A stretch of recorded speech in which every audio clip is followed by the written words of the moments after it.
Thank you for staying with Daybreak. The State of the Nation discussion starts right now. We always discuss the dailies and everything in between, their politics and everything in between. We'd like to hear your views at Trevor Mbidi at Citizen TV Kenya. Use the hashtag Daybreak. My guest already with me in studio, Professor Tomo Ojienda, Kisumu Senator, Dr. Kuro Court Party Leader, Third Way Alliance, and Honorable Edwin Sifuna, Nairobi Senator. Thank you so much for making time, gentlemen.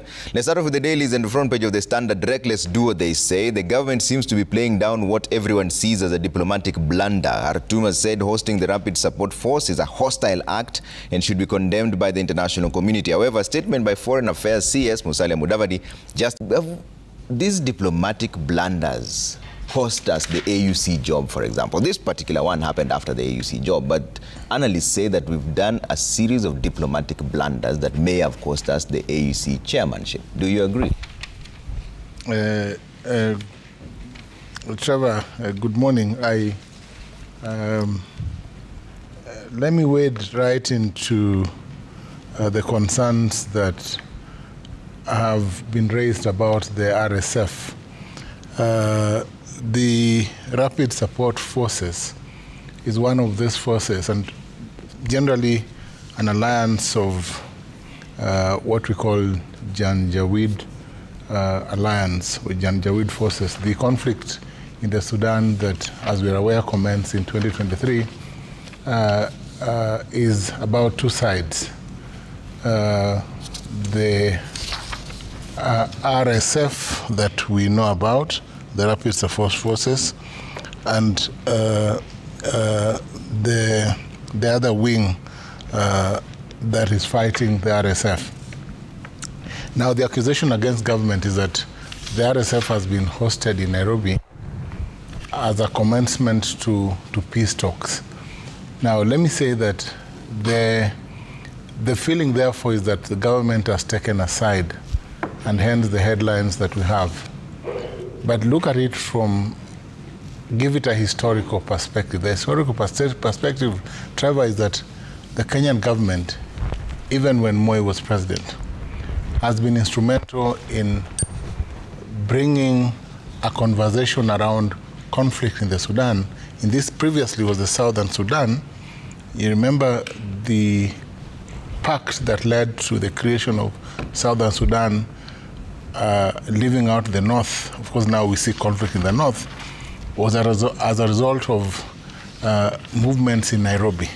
And I think we should see this initial, the beginning of a discussion as the preparation for an engagement between the two sides. We know that a lot of life has been lost in Khartoum since fighting commenced in 2023. Yeah. It's been a year, 10 months going on, and there's need to quell the conflict.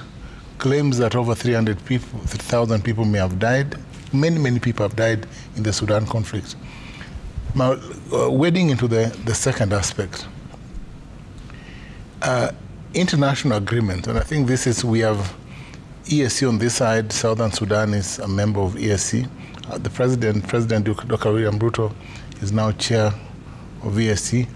We have the Congo conflict boiling right on the other side, with the M23 having gained a lot in Eastern DRC, moving on and seen as stability, causing a lot of instability in the Congo. Yeah.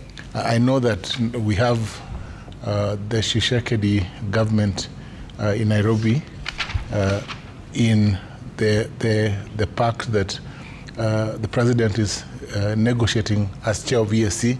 I know that we have the CONCAF, the SADC-backed forces. They lost 13 lives. And I just want to wade into the aspect you've talked about, the implications of these conflicts on our struggle to take over the AUC as chair, and how that wades into the international or the regional questions. Trevor, let me say this. International agreements and arrangements are a function of the treaty, and we have the Vienna Convention Law of the Treaties, Article 26, that talks about the binding nature of agreements and treaties. Arrangements and conflicts of this nature can only be settled when governments agree on certain functions, on certain things that must be done. The doctrine, and let me just say this, we have a bit, Pacta sunt servanda, presumes that once parties agree to a position, they will abide by it. Yeah.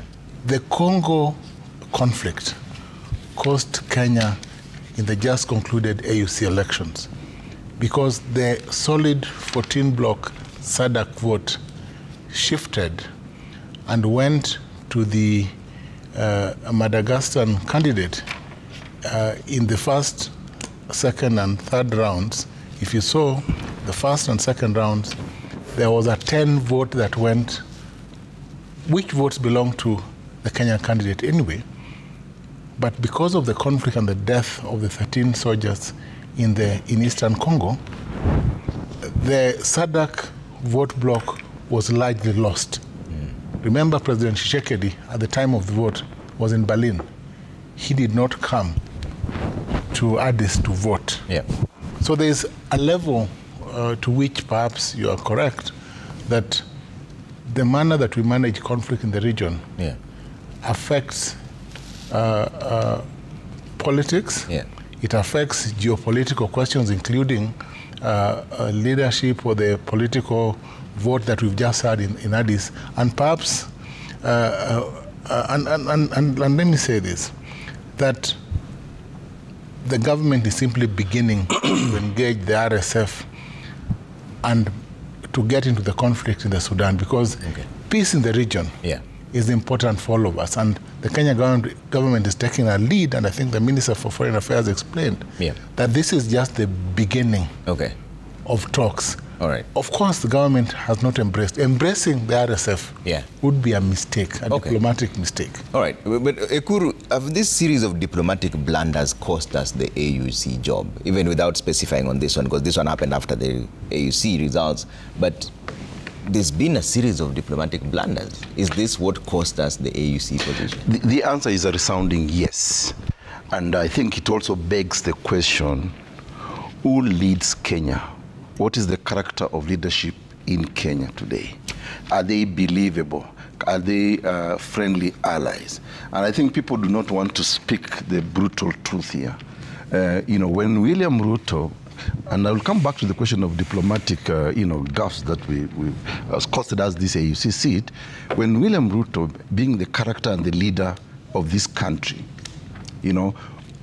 promotes a candidate who now has actually put Raila in a very awkward position, by the way, even nationally and globally, as the person who probably has now all the record of the most undisputed loser of many elections, both at home and away. But I want us to elevate this debate beyond just the person of Raila Amolo Odinga. I don't think Raila Amolo Odinga actually lost. Even though I had predicted, I remember in your show, that he will not get it. And then you remember I said one of the reasons why he will not get it is the personality of the person promoting him, the leadership of Kenya. So it's not necessarily about the person of Raila Amolo Odinga. Now, I agree with you. We have had many diplomatic faults that actually costed us this position. And I'll just, let me just outline them. For example, the Principal Secretary Korir, my former classmate, SADC on SADC letter response, just coming just before the election was a big blunder. Secondly, taking pro-Israel stance on Gaza when everybody is saying what's happening in Gaza is actually genocide, is an extermination of a people. We took that pro-Israeli stance. Thirdly, harboring rebel groups. Let me ask you, maybe the two senators here can actually elaborate this. If today Uganda or Tanzania or a neighbor was harboring Al-Shabaab, that actually terrorized and killed many Kenyans, including the Garissa, the Westgate Mall, what happened? What would the other countries feel like? And that's exactly the story of these rebels from Sudan. Yeah. So let's not pretend about it. Number four, taking the anti-Russia rhetoric. knowing very well that, for example, for some of the SADC countries have actually joined the BRICS that's being led by Russia. Yeah. So what do you expect that influence to have on the continent, especially because of alliances? Okay. Number 5, Trevor, is extraditions. For example, when we extradited some Turkish nationals who have been here for over 20 plus years, actually doing good service in the country, education and all that, and we expect that Turkey, with its allies in the region, will actually support a candidate from Kenya? Hell no. Number 5, the Haiti deployment. We are underestimating it. Yeah? We're underestimating the fact that we were being pushed by the United States of America to deploy our own police forces to Haiti, and we expect that that influence will not be there. And many, many, many others. So, in my honest opinion, is that if you look at, for example, the character of the leadership that we have in Kenya, promoting a candidate of the character of Raila Odinga, the EU, I mean, by the way, another factor that is very important, people are actually not discussing, Djibouti is hosting some of the biggest military, establishments in the world. US, China, there is no way they are going to let down, a candidate from Djibouti. Okay. So definitely that diplomatic influence was there. Okay. But the bigger question for me is this, that our diplomatic foreign relations is actually a failure. It's an indictment on the leadership of Kenya. And that's why we are not able to influence. I mean, Djibouti only has 7 embassies in Africa. We have, what, 33, 34? Or thereabouts. Yeah. And our candidate actually visited 20 plus, I think, countries to campaign. Hamoud only went to, I think, less than, is it 10? If I'm not wrong.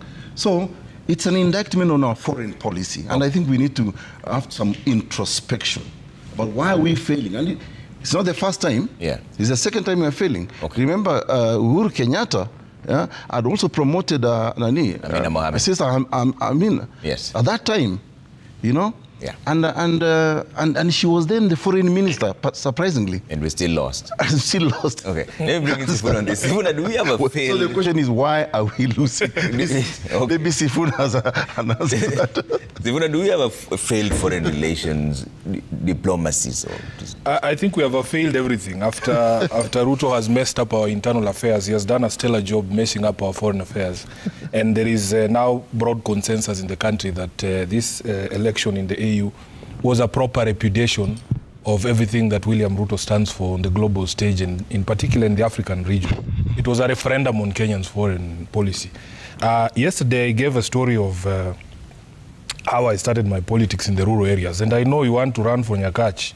I have a piece of advice for you, my brother, because you are here. No, yeah, I am the SG of ODM, and I am actively looking for candidates who can win. And I know Trevor has ambitions there in Nyakach. And because you are in Nairobi, Trevor, you will face the same spectre that I faced when I tried to run in Kandui, that you're operating out of Nairobi because you work here. And sometimes you might not have opportunity to attend important functions at home, so you have to look for somebody to send to speak for you, maybe to bring a donation for you. That person must be of stellar character. If you pick somebody in the rural areas there whose family is known for night running, although I know that in those regions, night running is not necessarily frowned upon. But I am just saying, if you send somebody to speak for you who has a history of bad manners, that is how the people of Nyakach will view you.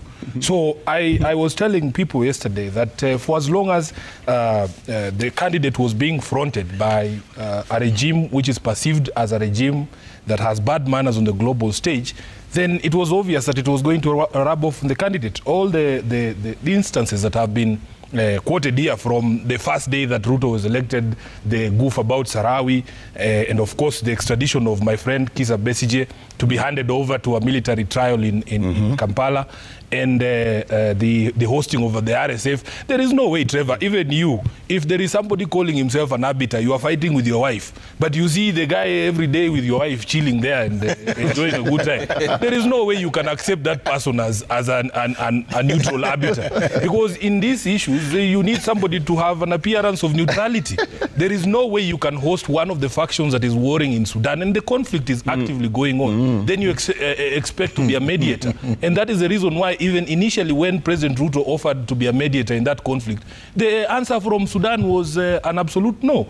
So honestly speaking, Trevor, if you look at the positions that Raila took and the positions that the sponsoring state took, they were at odds. Raila has openly supported the quest for the people of Palestine to have their own state. He has openly supported the democratically elected government in Congo, in DRC. And despite the fact that the president of DRC is his personal friend, at the end of the day, the interest of the country, of the DRC, took over. You cannot be hosting rebel movements here, and yet there is a democratically elected government in the DRC. So all of these things point to a total failure by the state. And there's a very pompous and pretentious gentleman who's a PS for Foreign Affairs who speaks what we call English of the nose. I don't know where that guy went to school. His goofs have contributed to this particular loss. He was my classmate. Did he still have that accent when he was in primary? He was newly acquired.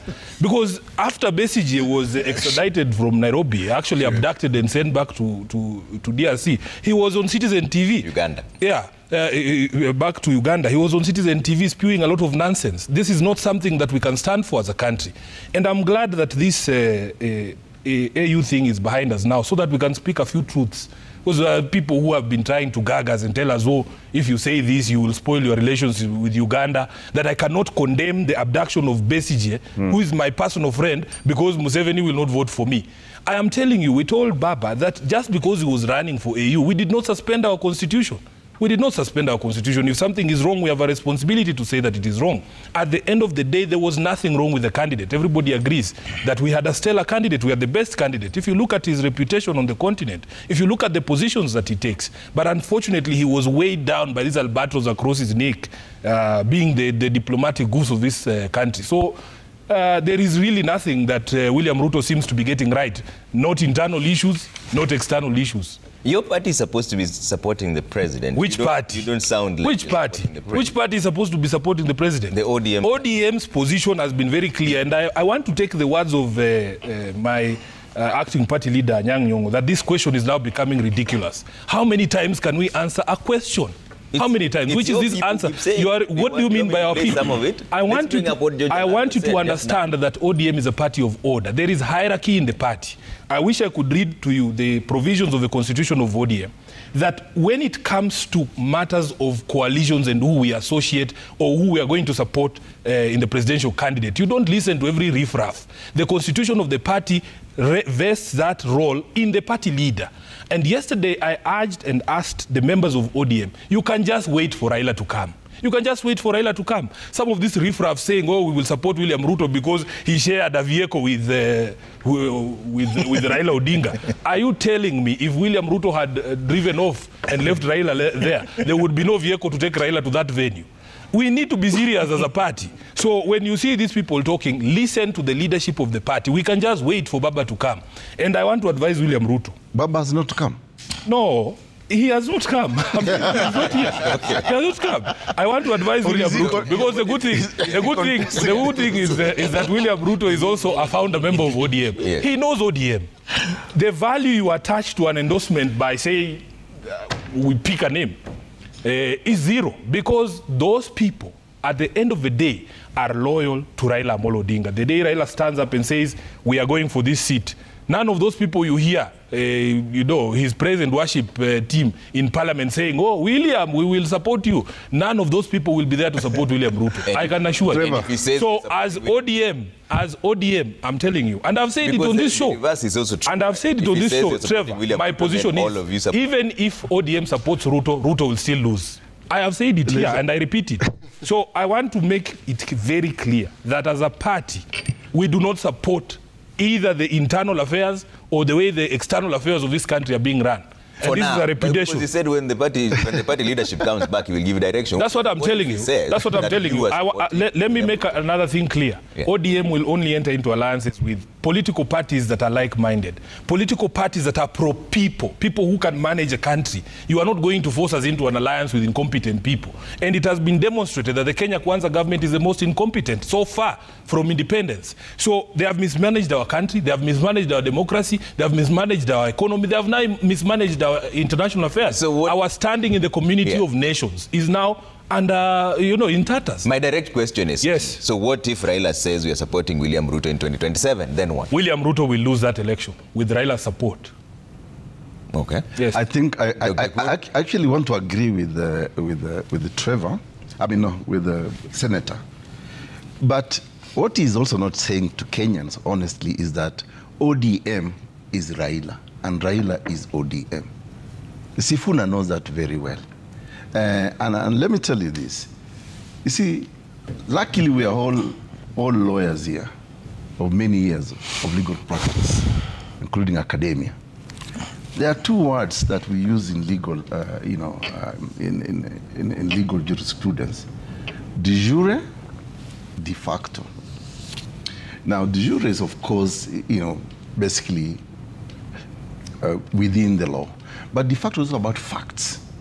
When Sifuna says that ODM is not supporting William Ruto or they are not in government, I mean, we know open statements out there where we are now talking about broad-based government. Although for me, it is actually bread-based government because it's about people just wanting to be in government for their own selfish interest. Yeah.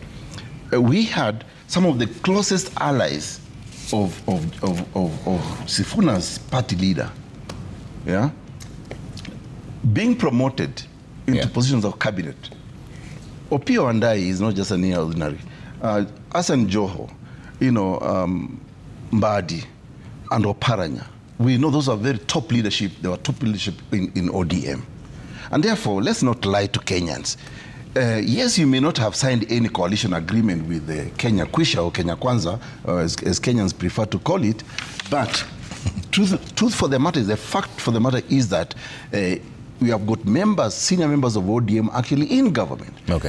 And wait, Sifuna, you will have your right. You have your own political party. You run a very small outfit, my brother. We have a movement of 5 million people. But Let me just say this. Let me say this. No, on matters of ODM, I am the SG of ODM and I'm here. And how can you know more about it? Therefore, you will respond. I am very happy to run a small outfit. Yeah, so I want to explain something. Than for you to pretend you are the biggest political party, but you're just suckers. No, you just suck up to.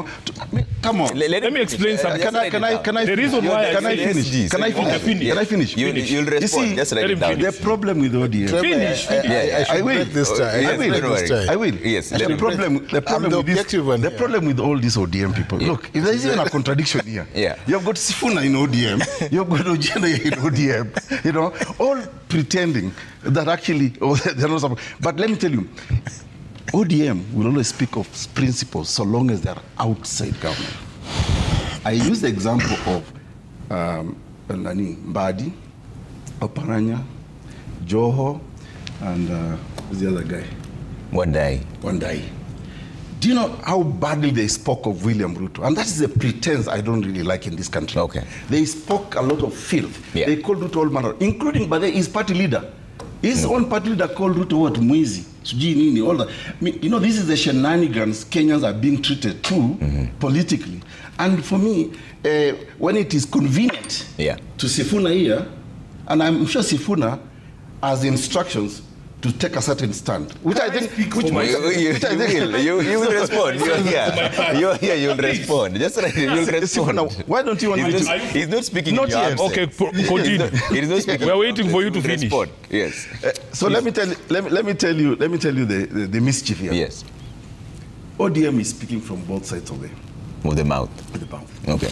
Sifuna has instruction all this position because he's an authority in ODM because he's an SG. Yeah. But his party leader, on the other hand, anataka kukula upande nyingine kwa serikali. Okay. Nona. So, listen, can I do a prediction, which was going to be my last actually remark? Yeah. We are seeing, and this is another prophecy I'm making today. yeah, political prophecy. I'm seeing a referendum coming.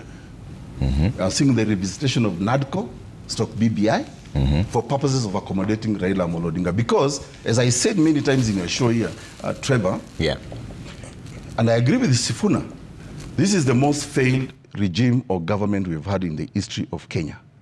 But for them to continue sleeping, being in that slumber, they would rather bring the biggest noisemaker person who can actually mobilize a revolt on the streets, although a constant failure politically. Yeah. Okay. So when is he going to be done? How many points is he making? We need to respond to the gentlemen, have to take a quick commercial break. We're back in I don't accept we're back in one. No, you cannot do that. You cannot do that. We have to respond to these things. SG, you will respond. You have a full hour to respond, and Ojen hasn't said anything. Let's take a quick break. We're back in just a bit.